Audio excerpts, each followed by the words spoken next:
الحمد لله وحده والصلاة والسلام على من لا نبي بعده محمد صلى الله عليه وسلم. Chers frères et sœurs, après avoir loué Allah subhanahu wa ta'ala et prié sur le prophète alayhi salatu wa salam, nous voilà revenus à notre deuxième dars sur la prière sur le prophète alayhi salatu wa salam. Cet acte d'adoration qu'on a ignoré, ou même que beaucoup de personnes ont ignoré, car ne connaissant pas la valeur de cet acte d'adoration. Cet acte d'adoration qu'on avait dit que Allah subhanahu wa ta'ala, avant de l'ordonner à ses serviteurs croyants, Jalla wa ala, il l'a déjà fait. Et ses anges l'ont déjà fait. Donc c'est un acte d'adoration qui est, subhanallah, qui est d'une valeur capitale. Et comme on l'avait dit l'autre jour, il y a beaucoup de savants qui ont écrit sur le fait de prier sur le prophète alayhi salatu wa salam. On peut en citer Ibn al-Qayyim rahmatullahi ta'ala alayhi, dans son recueil, dans son livre qui s'appelle Jala'ul Afham. Dans ce livre-là, Ibn al-Qayyim nous parle des mérites de prier sur le prophète alayhi salatu wa salam. Il a parlé de 40 mérites, 40 bienfaits sur le fait de prier sur le prophète alayhi salatu wa salam. Mais nous, pour aujourd'hui, on va se limiter toujours avec ce verset-là, subhanallah. Parce qu'il faut faire le tadabbur, c'est-à-dire penser et réfléchir par rapport à ce verset-là. Ce verset d'Allah subhanahu wa ta'ala, où il dit « Inna Allah wa malaikatahu yusalluna ala nabi » Allahu Akbar. Allah, il prie sur le prophète alayhi salatu wa salam. Il y a beaucoup de personnes qui se sont posées cette question-là. Comment Allah, qui est le créateur, prie sur son serviteur qui est Muhammad sallallahu alayhi wa sallam? Comment se fait-il que les anges aussi prient sur le prophète alayhi salatu wa salam? Ça, les savants en ont parlé. Il y a un savant qui s'appelle Ibn Hajar al-Asqalani qui a parlé, des ulémas qui ont parlé de ça.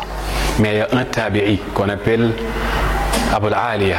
Abu al-Aliya a expliqué ce verset-là. Et Imam al-Bukhari rahmatullahi ta'ala alayhi a parlé, quand il parlait de la signification de ce verset-là, le fait qu'Allah subhanahu wa ta'ala prie sur le prophète alayhi salam, il a amené la parole d'Abu al-Aliya. Abu al-Aliya, il a expliqué ce tabi'i-là. Le tabi'i, c'est quelqu'un, c'est un élève des sahaba, c'est-à-dire quelqu'un qui a rencontré un des compagnons du prophète alayhi salam en étant musulman et qui a recueilli du savoir venant de ce sahabi-là, de ce compagnon du prophète alayhi salam.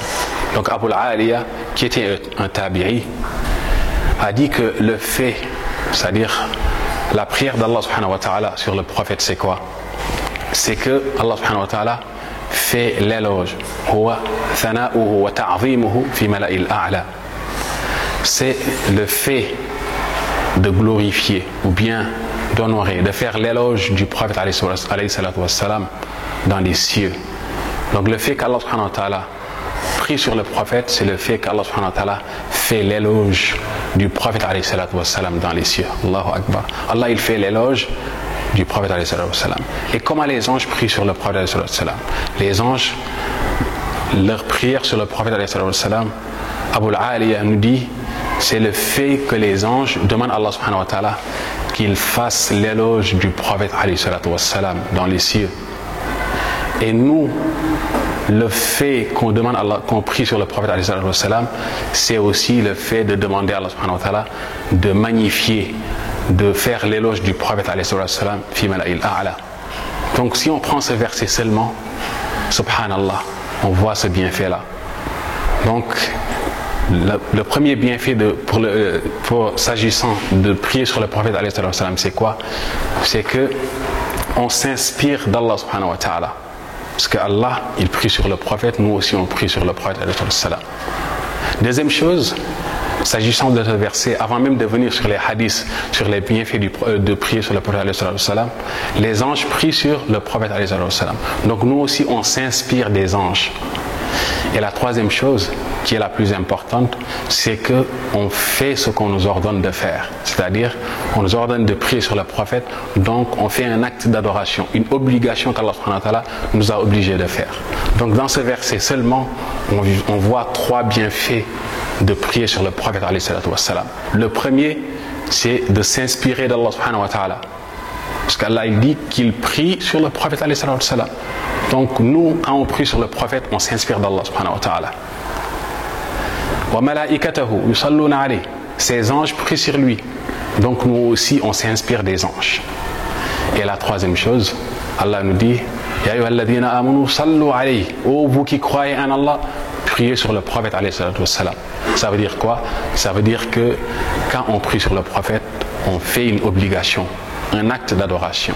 Donc ces trois choses-là, on les apprend dans ce verset-là. Donc c'était tout pour aujourd'hui. Tout ce qui a été clair, ça ne vient qu'à d'Allah subhanahu wa ta'ala.